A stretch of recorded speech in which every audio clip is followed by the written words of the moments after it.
का फटना क्या होता है? एक साथ बहुत सारे बादल आके जुड़ जाते हैं तो अचानक बहुत जोर से वर्षा होने लगती है, तो अत्यधिक मूसलाधार वर्षा को बादल का फटना कहते हैं। ये कहां फटते हैं? तो ये बदलवे के बाद देखिए, यहां देखिए, यहां सारा बादल आ रहा है, यहां टकराया धड़ाम से यहां पर। तो यहां तो नॉर्मल बारिश, जरा सोचिए तो यहां जिसका घर होगा धड़ाम से बरसेगा, यहां खूब जोर से वर्षा होगी यहां पे। तो उत्तराखंड में बादल फटते हैं, पटना में बादल फटेगा। यहां कौन पहाड़ है? बिगना पहाड़ी। बादलों में साउंड कैसे होता है? साउंड क्यों नहीं होगा? एक झापड़ मारिए किसी को, साउंड होता है कि नहीं होता है? होता है। बादल आपस में टकरा जाते हैं। आपको पता है पानी में भी क्या होता है? भार होता है, वजन होता है। जब दो बादल आपस में टकराते हैं तो इनके अंदर जब भी कोई चीज गति कीजिएगा तो उसमें करंट उत्पन्न होता है। आप ऐसे हाथ रगड़ के देखिएगा, क्या हो जाएगा? इलेक्ट्रॉन। क्या उत्पन्न होगा? इलेक्ट्रॉन। और इलेक्ट्रॉन अधिक मात्रा में होगा, उसी को क्या कहते हैं? इलेक्ट्रिसिटी। तो जब बादल बहुत जोर से टकराते हैं तो इलेक्ट्रिसिटी उत्पन्न हो जाता है। यह कई लाख वोल्ट का होता है, 2 से 2.5 लाख वोल्ट होता है।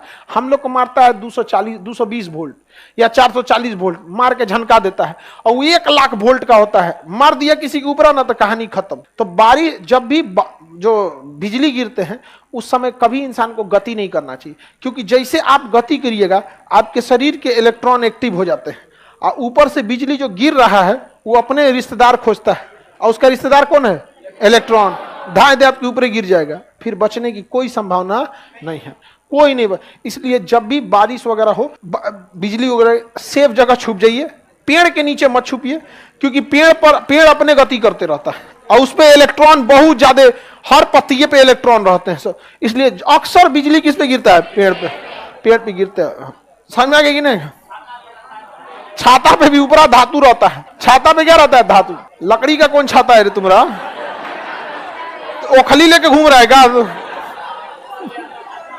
तो बिजली गिरते समय आपको झुक जाना चाहिए, नीचे की ओर क्या होना है? झुक जाना। घास उसके पास नहीं जाना चाहिए, पानी के पास नहीं जाना चाहिए, सूखा जमीन हो वहां चल जाइए, वरना पानी बिजली को खींच लेता है, घास पेड़ पौधा खींच लेते हैं।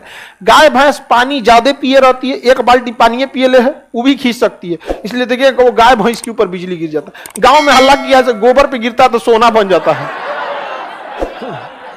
ऐसा कभी नहीं होता। ऐसा होता था आदमी भर गाँव में गोबर बिछैले रहता है, इसे गिर बिजली पूरा गाँव में सोना हो जाता। दूसरा KGF बन जाता, कोलार गोल्ड फील्ड। बिजली वजह से नहीं होता। आगे बढ़े। हवाई जहाज पे बिजली गिरती है तो कुछ नहीं होता। हवाई जहाज पे जब बिजली गिर जाती है तो कुछ नहीं होता, पता नहीं चलता उन लोग को। जिस तरह पानी वाली जहाज को सुनामी कुछ कर सकता है, उसलिए बिजली भी पानी वाली ऊपर वाली जहाज को कुछ नहीं कर सकता है। पीपल के पेड़ पर ज्यादा गिर जाता है, जिसमें पत्तियां ज्यादा होंगी, इलेक्ट्रॉन की मात्रा ज्यादा होगी, उस पर बिजली का आकर्षण ज्यादा होगा। नहीं जी, अभी भी इसको डाउट है। गोबर पे गिरने बिजली, सोना कैसे बन जाएगा?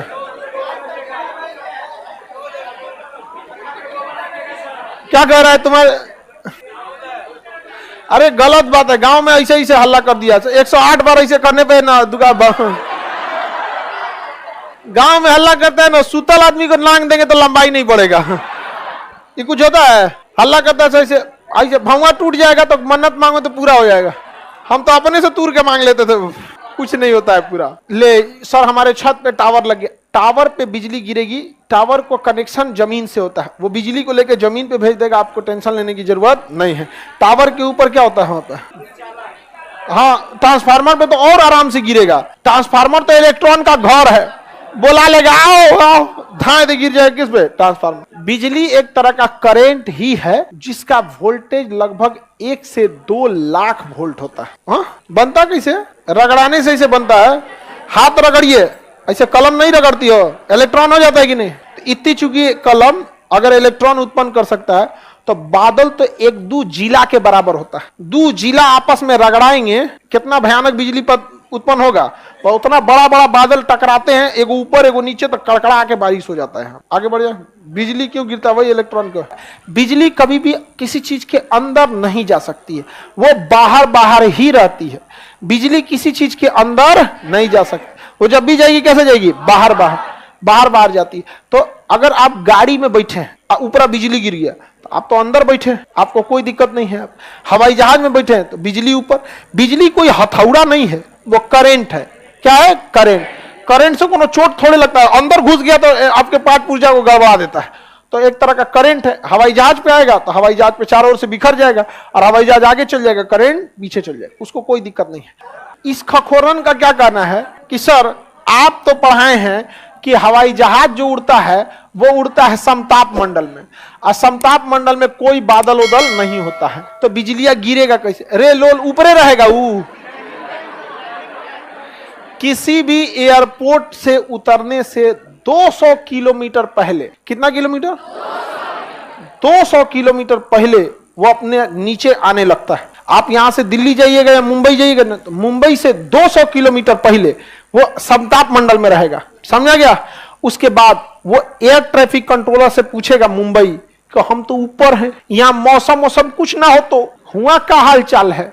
कहेगा ना है ठीक, ऊपरे रहो, ऊपरे उड़ेगा।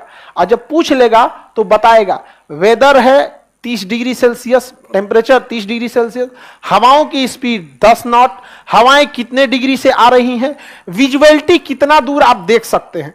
तब पायलट बोलता है कि now we are on 37,000 feet, very soon we are going to descend to Mumbai, Delhi, जहां पे भी, और वहां पायलट आपको भी बोल देगा the visuality of Mumbai airport is 5 kilometre, temperature 30 degree Celsius, wind speed बताएगा, विंड डायरेक्शन बता देगा, उसके बाद रख देगा और बोल देगा cabin crew prepare for landing. तू सब अपना जितना